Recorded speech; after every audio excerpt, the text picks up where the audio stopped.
ये घटना 1960 के ज़माने की है। अलीगढ़ ITI में मेरे पिता प्रिंसिपल थे। हम लोग कैंपस के ही क्वार्टर में रहते थे।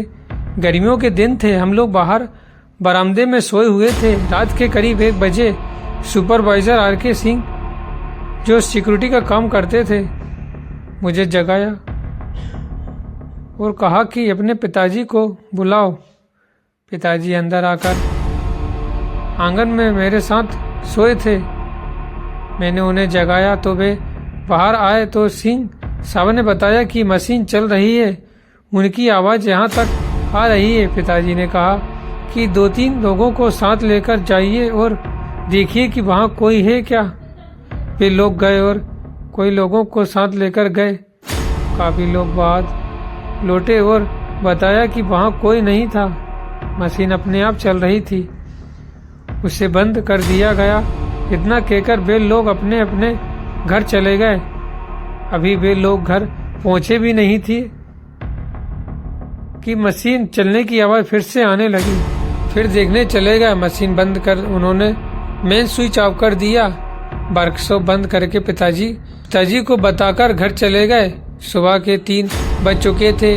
उस दिन मशीन फिर नहीं चली। मुझे लगा कि ये एक संयोग हो सकता है। दूसरी रात फिर मशीन चलने लगी। 4 स्टाफ को लेकर सुपरवाइजर साहब पिताजी के पास आए। उन्होंने कहा कि चौकीदार ने बताया कि 1 घंटे से मशीन चल रही है। पिताजी ने जाकर देखने को कहा और मेन स्विच ऑफ बंद कर दिया। वे लोग वर्कशॉप गए और मेन स्विच बंद कर दिया। कोई आदमी वहां नजर नहीं आया। पिताजी को जानकारी देकर वे सोने चले गए। उस वक्त रात के 2 बज चुके थे। आधे घंटे बाद फिर मशीन चलने लगी। फिर वे लोग आए और पिताजी को बताकर वर्कशॉप की ओर चल दिए। मशीन बंद कर उन्होंने मेन स्विच का ग्रिप भी निकाल दिया। कोई दिखाई नहीं पड़ा। वे सूचना देकर फिर अपने अपने घर चले गए। उस रात फिर मशीन नहीं चली। दूसरे दिन सुबह प्रिंसिपल साहब फोरमैन के साथ आए। उन्होंने कहा कि सर, कल सोमवार को। दूसरे दिन सुबह सिंह साहब फोरमैन के साथ आए। उन्होंने कहा कि सर, कल सोमवार को प्रैक्टिकल का एग्ज़ाम है। हो सकता है किसी छात्र को प्रैक्टिकल पूरी नहीं हुआ हो और वह रात में प्रैक्टिस करता हो। सुपरवाइजर साहब ने कहा कि यदि ऐसा होता तो वह दिखाई क्यों नहीं देता, हमारे पहुंचते ही गायब हो जाता। चलिए दिन में देखा जाए। वर्कशॉप खोलकर देखा गया लेकिन कोई नजर नहीं आया। वर्कशॉप बंद कर वे चले गए।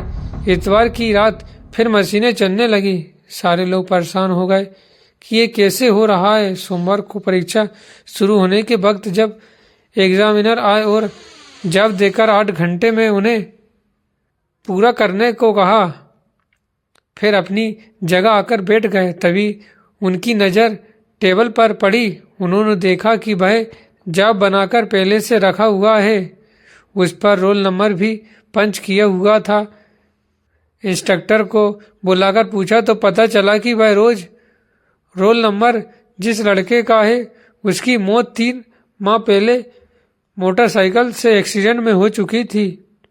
ये बात पिताजी के पास पहुंची तो उन्होंने कहा कि उस पर नंबर दे दीजिए, लगता है कि उसकी आत्मा भटक रही है। नंबर देकर उसे पास कर देने से उसकी आत्मा को शांति मिलेगी। एग्जामिनर ने नंबर दे दिया और सचमुच उस दिन के बाद कभी रात के वक्त अपने आप मशीनें नहीं चली। हम 3 वर्ष तक वहाँ रहे लेकिन ऐसी कोई घटना नहीं हुई।